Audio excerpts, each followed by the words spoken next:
Welcome back to another episode of Train for Life Fitness Podcast. Today, we are digging into something that, honestly, I wish someone had handed me 20 years ago when I first walked into a gym. You know that feeling?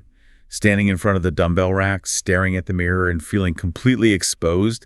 Like everyone knows you don't know what you're doing. Oh, gymtimidation. It's a very real physiological response. Fight, flight, or freeze. Most people freeze. Exactly. And today, we're looking at a comprehensive guide titled Top Fitness Mistakes Beginners Make and How to Avoid Them. It's essentially a roadmap to getting past that freezing stage. It is, and it's a crucial topic because that initial spark of motivation, the one that gets you to buy the shoes and sign the contract, is, it's incredibly fragile. The source material here outlines a very specific set of traps. These aren't just oops moments. These are the mistakes that lead to injury, burnout, and that statistically probable moment where people just quit after 3 weeks. The dreaded January 21st drop-off. Right. We want to avoid that. So our mission is to dissect the 10 specific mistakes highlighted in this guide. We want to extract the logic behind them so you can save your joints and actually see results. And I have to mention the branding on this source material because it really frames the mindset. It features a bold logo for Lët'z, roar, L-E-T-Z with a roaring lion. Which is not subtle, but I like it. It's definitely not subtle. Yeah. The tagline is, once a lion, always a lion. It suggests that fitness isn't just about shrinking your waistline. It's about claiming space. It's about confidence. So let's get into the blueprint. The guide starts logically with the planning phase. Right. Which brings us to mistake number 1, having no clear plan. Now, play devil's advocate here. If I'm a beginner and I just go to the gym and move around for an hour, isn't that better than sitting on the couch? Why is no plan considered a mistake? It's better for your cardiovascular health than the couch, sure. But the source material, it distinguishes between exercise and training. Exercise is just burning calories for today. Training is a calculated process to get a specific adaptation from your body. The mistake is what we call spinning your wheels. Yeah. You do chest press on Monday, maybe some random crunches on Tuesday, skip Wednesday. You're utilizing energy, but you aren't building anything. It's like driving a car without a destination. You're using gas, but you aren't going anywhere. Exactly. The guide is very clear. Without a structured plan, progress is accidental, not intentional. So what is the fix? Is it just, download an app? The fix is to define the goal first. Are you training for fat loss, hypertrophy, which is, muscle growth? For our strength. Or pure strength? Those require different rep ranges, different rest periods, and different volumes. Once the goal is set, you need a program. The guide suggests either hiring a trainer or finding a verified beginner program. Basically, outsource the thinking. Don't guess. But I feel like this lack of planning is often driven by mistake number 5 in the guide, having unrealistic expectations. The Amazon Prime effect. We want next day delivery on a 6-pack. I'm guilty of this. You eat a salad and do 20 push-ups, and then you check the mirror the next morning. And when nothing has changed, motivation crashes. This is biological, by the way. Your brain craves dopamine, the reward chemical. When the reward, the visible abs, doesn't come immediately, the brain signals that the effort isn't worth it. The source details that expecting quick results is the fastest path to quitting. I think the issue is that we don't understand the timeline of physiology. Mm-hmm. How long does it actually take to see a visual change? To see it yourself, usually 4 to 6 weeks. For others to see it, maybe 3 months. But here's the key insight from the text. The first few weeks of training are mostly neurological. Neurological. Your brain is learning how to fire the muscles more efficiently. You are getting stronger, but your muscles haven't physically grown much yet. If you quit and went 3 because you don't look different, you're quitting right before the physical changes start. That is a huge takeaway. You're rewiring the system before you upgrade the hardware. That's a great way to put it. So to bridge that gap, the guide suggests focusing on non-scale victories. Yes. Ignore the scale. It fluctuates with water weight, salt intake, even stress. The guide suggests tracking actionable data. Are your clothes fitting looser? Did you sleep better? And my favorite, strength gains. If you could lift 10 pounds last week and 12 pounds this week, you are changing, even if the mirror doesn't show it yet. Photos are mentioned too. Taking that day 1 photo is painful, but you need that data point. It's objective. Our brains lie to us when we look in the mirror. Photos don't. Okay, so we have a plan, and we've adjusted our timeline to be realistic. Now let's talk about the physical execution. Section 2, the physical mechanics. This is where the guide pivots to safety. Mistake number 2, ignoring proper form. This is the one that keeps physical therapists in business. The guide uses the phrase quality over quantity. But when you're in a gym and the person next to you is moving huge weight, there is so much pressure to sacrifice form just to look strong. That is ego lifting. And the source material is adamant here. Poor technique isn't just dangerous, it's actually less effective. Okay, unpack that. Why is it less effective to cheat the rep? Let's take a bicep curl. If you swing your body to get the weight up, you are using momentum and your lower back to move the load. You have actually taken the tension off the bicep. So you're risking a back injury to do less work on the muscle you're trying to grow. It's a lose-lose. So you're moving more weight, but getting less benefit. Precisely. The guide says, control the weight, don't let the weight control you. Now, for a beginner, knowing what good form feels like is hard. The guide offers a specific, slightly awkward tip here. Use mirrors or record yourself. It feels narcissistic propping your phone up against a water bottle to film your squat, but it is the single best tool for a beginner. What you feel you are doing and what you are actually doing are often two different things. Right. You might think your back is straight, but on video, you look like a shrimp. The shrimp deadlift, never a good look. Never. Visual feedback is instant correction. The guide also advises getting feedback from a trainer before you ever add weight. Master the movement with an empty bar first. Speaking of movement prep, that leads us right into mistake number 4. The guide has this illustration of a woman touching her toes. The mistake is neglecting warm-ups. The part everyone skips because they are short on time.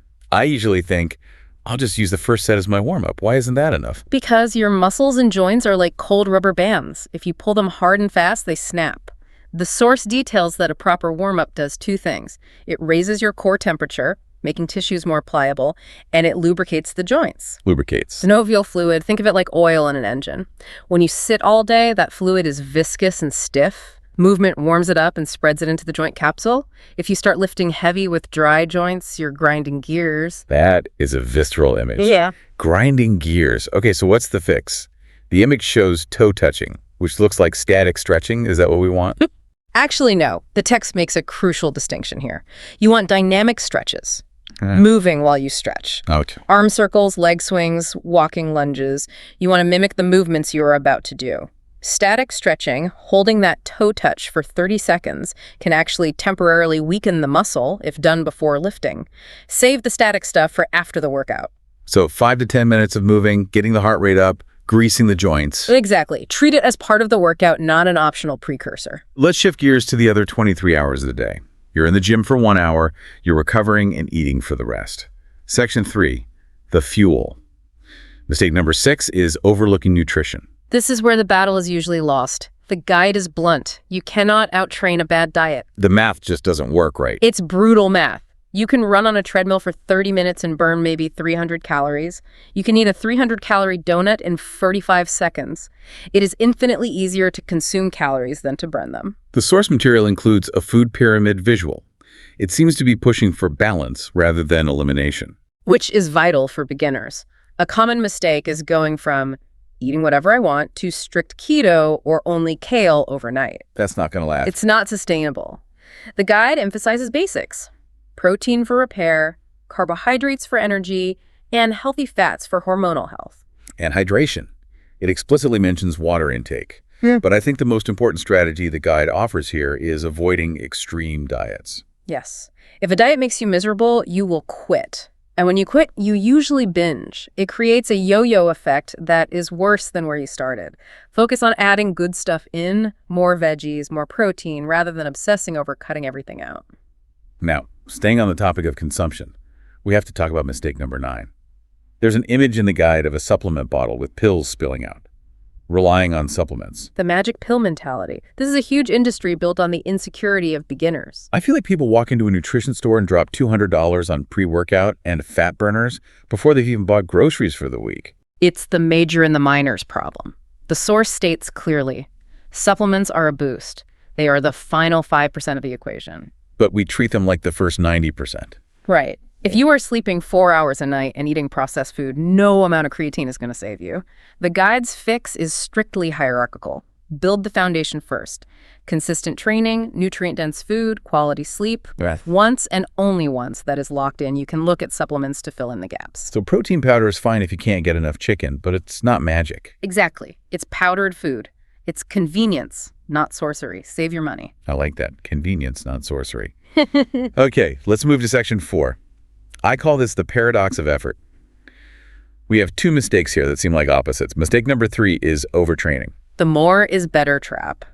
But wait, you just said we need to be consistent. How can working out too much be a mistake? It comes down to how muscle actually grows. When you lift weights, you aren't building muscle, you are destroying it. Right, micro tears. You're creating micro tears in the fibers. The building happens when you sleep and rest. So if I train 7 days a week, You are tearing down a construction site every day and never letting the workers come in to pour the concrete. The source details that training without rest leads to exhaustion, systemic inflammation, and eventually injury. it says lack of progress too. That's the irony. You work harder but get smaller results. It's diminishing returns. The guide's fix is mandatory rest days. And learning to listen to your body. There is a difference between good sore and bad pain. Okay, so we need to rest. But then we have the flip side. Mistake number 7, staying in your comfort zone. This is the person who has been doing the same 10 reps with the same 15-pound dumbbells for 3 years. And they look exactly the same as they did 3 years ago. Exactly. The human body is an adaptation machine. Its only goal is to make the task easier so it burns less energy. Once your body figures out how to lift that 15 pounds efficiently, it stops adapting. It stops growing. This is the concept of progressive overload. The guide alludes to it, yes. You have to give the body a reason to change. The source says staying in your comfort zone stalls progress. You need to increase the weight, increase the reps, or decrease the rest time. You have to keep the stimulus novel. The guide specifically mentions compound exercises as the best way to do this. Squats, bench presses. Why those specifically? Because they recruit the most muscle mass, they give you the most bang for your buck, and they are easier to overload. It's hard to add weight to a tiny isolation movement like a lateral raise. It's easy to add 5 pounds to a squat. So don't kill yourself by overtraining. But when you are in the gym, ensure you're actually struggling a little bit. Ideally, the last 2 reps of any set should be difficult. If you finish a set and feel like you could have done 10 more, you're in the comfort zone. That's a good metric. Could I have done 10 more? If yes, grab a heavier weight. Correct. Let's move to the final section, the mental fortress, because eventually the motivation fades and your brain starts looking for exits. Mistake number 8 is comparing yourself to others. The thief of joy, especially in the age of Instagram and TikTok fitness. Or even just looking across the gym at the guy bench pressing a Buick. The guide says comparing your progress to someone else's can hurt your confidence. It's also scientifically irrational. Everyone has different genetics, different lever lengths, different starting points. Lever lengths. Sure, if you have long arms, a bench press is mechanically harder for you than for someone with short arms. You have to move the weight a greater distance. Comparing your numbers to theirs isn't apples to apples. That makes me feel better about my bench press, actually. See, context matters. The guide's motto here is consistency beats competition. If you focus on beating the guy next to you, you'll be miserable. If you focus on beating who you were last month, you'll be addicted to the progress. Use others for inspiration, not measurement. Exactly. If they can do it, so can I. Not they did it, so I'm a failure. And finally, mistake number 10, the ultimate failure, giving up too soon. The tragedy of the plateau. The guy talks about this. You're making progress, seeing changes, and then suddenly, nothing. For 2 weeks, nothing moves. Why do people quit here? Because they interpret the plateau as failure. They think, it stopped working. But the source details that plateaus are actually a sign of success. Wait, how is not progressing a sign of success? It means your body has successfully adapted to the stress you put on it. You won. You reached a new level of homeostasis. The mistake isn't hitting the plateau, it's thinking the plateau is the end of the road. So it's just a signal that it's time to change something. Correct. It's a notification on your dashboard. Adaptation complete. Please insert new stimulus. I love that. Please insert new stimulus. The fix is to reassess, tweak the routine. Add a little more protein, sleep an extra hour.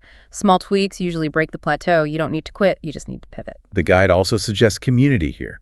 Joining a group, getting a workout buddy. Accountability. It's harder to quit when someone is waiting for you at the squat rack. So we've covered the 10 mistakes. No plan, bad form, overtraining, skipping warm-ups, unrealistic expectations, bad nutrition, comfort zones, comparison, supplements over food, and giving up. It sounds like a minefield. It is, but notice something. None of these require talent to fix. They don't require genetics. They just require patience and awareness. Let's bring this home. The guide wraps up with a conclusion that circles back to that lion mentality. Fitness is a journey, not a quick fix. It emphasizes that mistakes are inevitable. You will have a bad workout, you will eat a pizza, you will skip a warm-up, that's fine. The goal isn't to be a robot. The goal is to be a lion, to keep showing up. Consistency beats perfection. Every single time. The person who does a B- workout consistently for 10 years will always be fitter than the person who does an A+ workout for 3 weeks and quits. That takes the pressure off. We're so obsessed with optimizing everything. The perfect rep, the perfect macro ratio. But really 90% of the results come from just getting in the car and going.